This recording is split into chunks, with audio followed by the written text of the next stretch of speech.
नमस्कार, मी रुपेश केरकर तुमचं स्वागत करतो देवरचा आरमारी या चॅनलवरती। आणि आपण आहोत कालपासून मार्लेश्वरचं दर्शन घेतलं, तुम्ही हा ब्लॉग बघितलाच असेल। तर आम्ही पाचलमध्ये आलेलो आहोत आणि पाचलमधून जे आहे तर आम्ही आलेलो तिथे नदीवरती पोहण्यासाठी। तर हा ब्लॉग मला करावासा वाटला कारण की नदीवरती एकदम वातावरण शांत आणि मस्तपैकी ऊन आहे।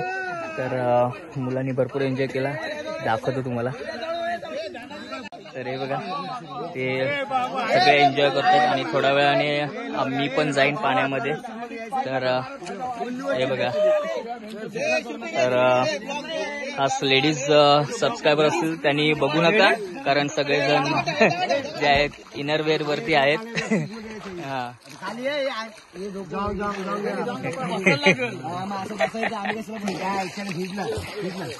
तर मुलांनी भरपूर एन्जॉय केलेला आहे आणि आज पाण्यामध्ये आलेले आहेत। आम्ही आलोय समुद्राच्या किनारी। जे आहेत ऑर्गनायझर आहेत, मीच मार्लेश्वर यात्रा ऑर्गनाइज केलेली आणि आम्हाला वाईल्ड गोरिल्ला भेटला। वाईल्ड गोरिल्ला, वाईल्ड गोरिल्ला, सफेद गोरिल्ला। ते बाईट देते, तो बाईट द्यायचे आम्ही नंतर नाही ते बाईट देतात ना। आम्ही तिकडनं निघालो, पाण्याच्या लेवलला काढ ना हे नको रे बाबा। आयफोन आहे आपला, घाबरू नका। आयफोनचा फॅन आहे।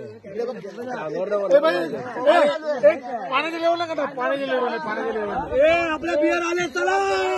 तर काल आमच्याकडे ऑर्केस्ट्रा होता रात्री, तर याच्यामध्ये सिंगर होते, खास हॉलिवूड सिंगर आलेले आहेत। हा अरे याचा आवाज काय, घंट्याचा, हा गोरीलाचा काय आवाज, त्याचा गोरीला आमचा। बघा नदी आहे,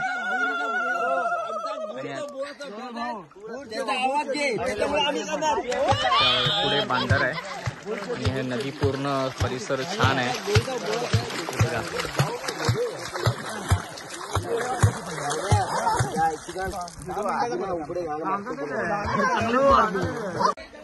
तर याच्यामध्ये एक खुशखबर आहे, आपले मामाचं लग्न ठरलेलं आहे। आपण मागच्या ब्लॉग मध्ये बोललेलो मामाचं लवकरात लवकर यावर्षी लग्न ठरू देत। तर यावर्षी मामाचं लग्न ठरलेलं आहे आणि मे मध्ये लग्न आहे।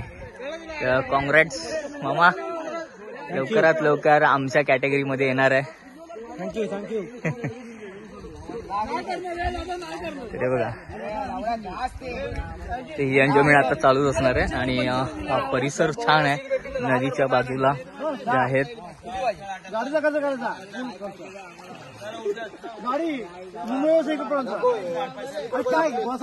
तर आता मी पण चाललोय पाण्यामध्ये। तर बघूया, ते सगळे साबण वगैरे लावून आंघोळ करतायत।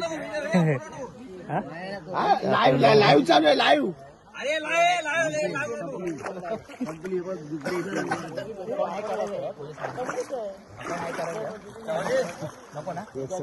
मस्त पाणी आहे, आम्हाला फोर्स नाहीये आणि आम्ही अशा ठिकाणी आलो आहोत तिकडे दगडी आहेत पाण्याखाली आणि व्यवस्थित म्हणजे जास्त डीप नाहीये, अशा ठिकाणी चालू आहे। पण बहुतेक लोक जे आहेत तिथे स्विम करायला माहिती नाहीये त्यांना। आणि तुम्हाला जर माहिती नसेल अशा ठिकाणची की त्या पाण्यामध्ये खोली किती आहे काय आहे, त्या गावातल्या लोकांना विचारा आणि नंतरच पाण्यात उतरा। तर मीही पोहता येत असलं तरी तसंच करतो, कुठच्या अनोळखी ठिकाणी गेल्यानंतर जे आहे तिकडच्या गावातल्या लोकांना विचारून जे आहे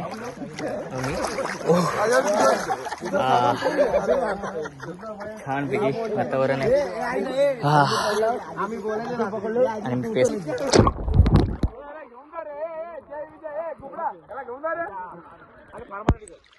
आणि लक्षण कुठं परमनंट झाला दुसरा आम्हाला शेअर मागितलं, लास्ट नंबर थोडा लहान आहे ते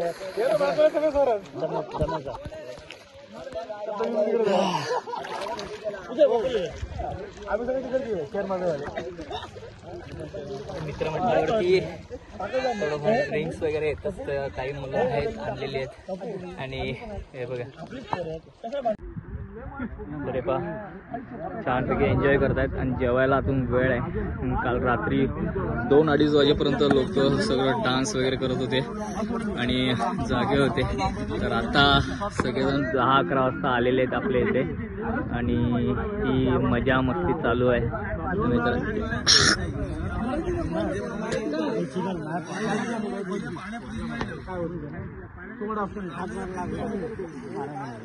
तर मित्र हे आपले खरे सगळे सोयरे असतात.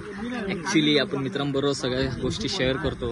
तर हे जे बघा माझा नवीन मित्र भेटलेला आहे, समीर मामाचा मित्र आहे. पाणी गार आहे.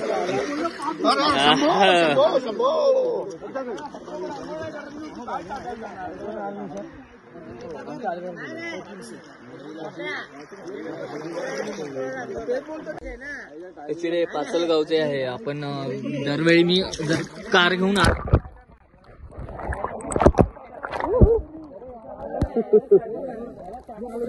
घेऊन येताना मी जनरली मान्सूनमध्ये जेव्हा गावी येतो तेव्हा कार घेऊन येताना आम्ही अनुस्कुरा घाटने येतो आणि आम्हाला हे पाचल हे जे आहे गाव लागतं आणि पाचलवरून आम्ही जे आहे राजापूरमध्ये बाहेर निघतो आणि मधून जे आहे डोंगरतिटा करून विजयदुर्ग किंवा मिठगाव इथे जाण्याचा करतो प्रवास. तर हेच पाचलगाव आज मला एकदम मी याच्या प्रेमात पडलं कारण की मस्तपैकी जागा आहे आणि ज्या मित्राच्या घरी आम्ही राहिलेलो होतो तो तिकडे 2 बाजूनी डोंगर आहे आणि त्याच्यामध्ये त्यांनी मस्त छान छप्पर कौलारू घर असं बांधलेलं आहे. बंगलाच म्हणता येईल पण कौलारू घरामध्ये जे आहे आपण जुन्या जे पारंपरिक पद्धतीने जे जुनी घरं होती त्याप्रमाणे त्यांनी घर बांधलेलं आहे. मोठं अवाढव्य असं आणि बाजूला नदी आहे. या नदीमध्ये पोहण्याचा आनंद घेण्याचा सगळ्यांनीच जे आहे आनंद घेतलेला आहे. तर माझ्याबरोबर आहे आमचे मित्र आणि हे बघा मामा पण आलेला आहे पाण्यामध्ये.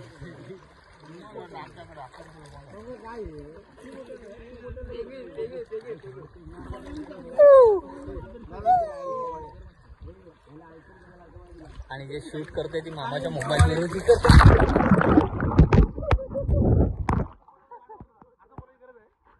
मामाचा मोबाईल आहे आयफोन. तर हा पाण्यामध्ये ऍडव्हान्टेज मला भेटलेला आहे.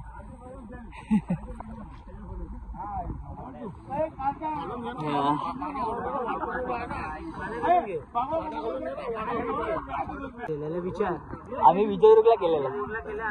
हो बरोबर, विजयदुर्गला आम्ही वॉटरफॉलला गेलेलो देवगडला. त्या मामाच्याच मोबाईलमधून आम्ही शूट केलेलं पाण्याखाली जे आहे. आता मग करूया 1, 2, 3.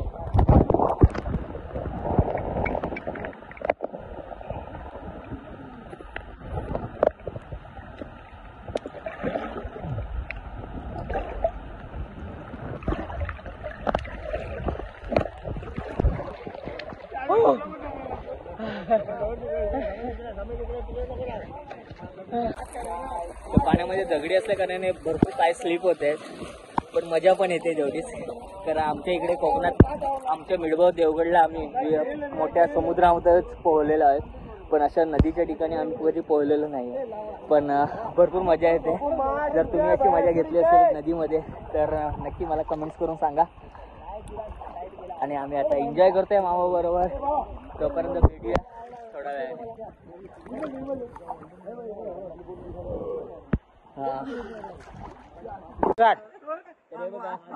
आपल्याकडे या नदीमध्ये असे दगड आहेत दाखवतो तुम्हाला. असे दगड आहेत गुळगुळीत. प्रत्येक दगड असा प्रकारचा आहे.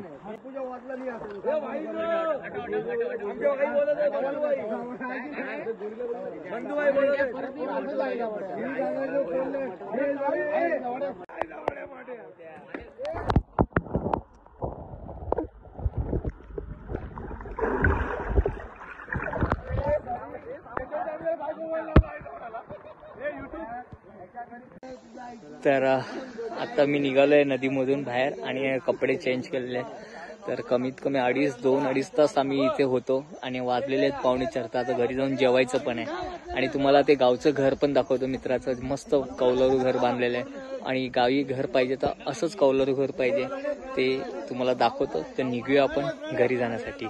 आणि रात्री आमची तिकडून विलवडे येथून आमची मुंबईसाठी ट्रेन आहे.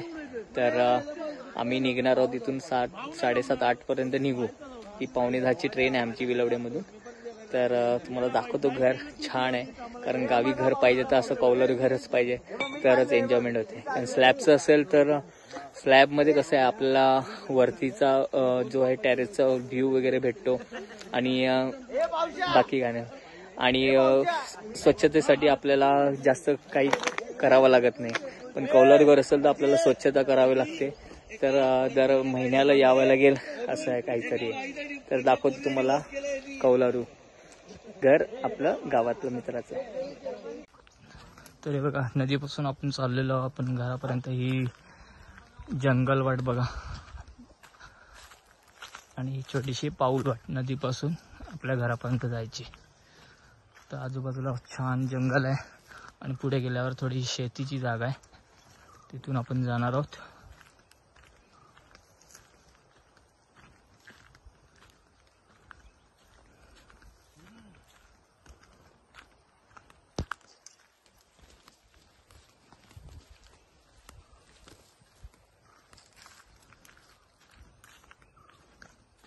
माझ्या मागे जी दिसते ती पूर्ण ही शेत जमीन आहे आणि पूर्ण हे शेती वगैरे करतात.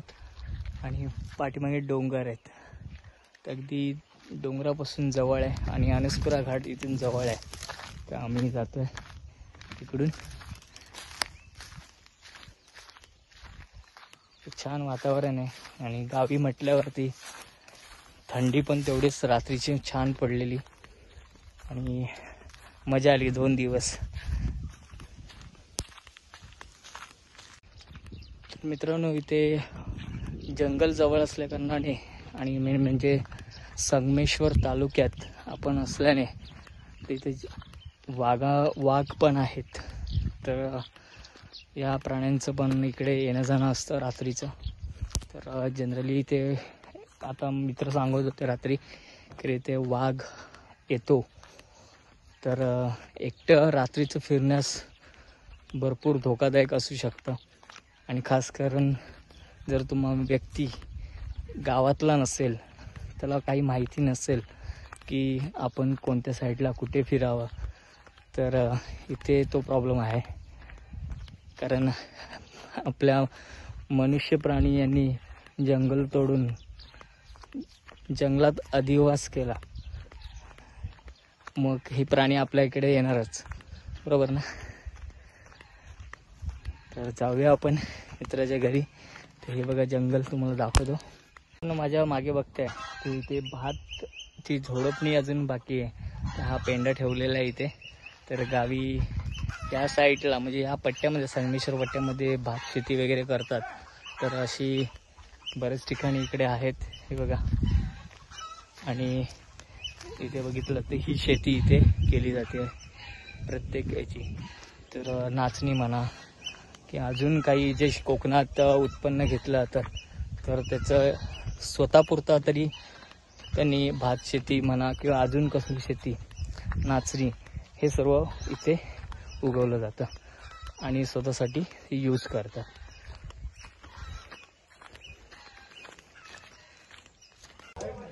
तर आता आपण आलेलो आहोत आपल्या मित्राच्या घरी. इकडे बघा पाठीमागे डोंगर आहे, तर इथेच पूर्ण सर्व जंगल आहे आणि इथूनच वन्यप्राणी जे आहेत ये जा करत असतात. आणि हाय बघा कौलारू घर छान आहे, मस्त बनवलं आहे. ते बघा दाखवतो तुम्हाला झूम करून. अतिशय सुंदर असं घर बांधलेलं आहे. तर कोकणात जर अशीच घरं पाहिजे, कारण स्लॅबची घरांना आहे आपण मुंबईसारखं बघतो करायला, पण कोकणात जे घर अशी सुंदर दिसतात. या बंगला टाईप घर बांधलेलं आहे. तर छान दिसतं आणि 2 दिवस आम्ही भरपूर एन्जॉय केलेलं आहे. मामा बरोबर आलं, थँक्स टू मामा. तर मामामुळे मला मार्लेश्वर जत्रा बघायला भेटली. जत्रा इन द सेन्स मार्लेश्वरचं दर्शन झालं आणि जत्रा जी आहे 14 जानेवारी रोजी आहे, मकर संक्रांतीच्या दिवशी. त्या दिवशी मार्लेश्वर देव आणि गिरिजाई देवी यांचा तिकडे विवाह सोहळा संपन्न केला जातो. तर मित्रांनो, आता आपण इथेच थांबणार आहोत, कारण की आमची रात्रीची ट्रेन आहे. आम्ही जाणार आहोत तुतारीने विलवडे येथून. तर तुम्हाला ब्लॉग आवडला असेल तर नक्की लाईक करा, सबस्क्राईब करा जर तुम्ही या चॅनलवर नवीन असाल. आणि भेटूया पुन्हा एकदा नवीन ब्लॉगमध्ये. तोपर्यंत बाय, सी यू, बाय.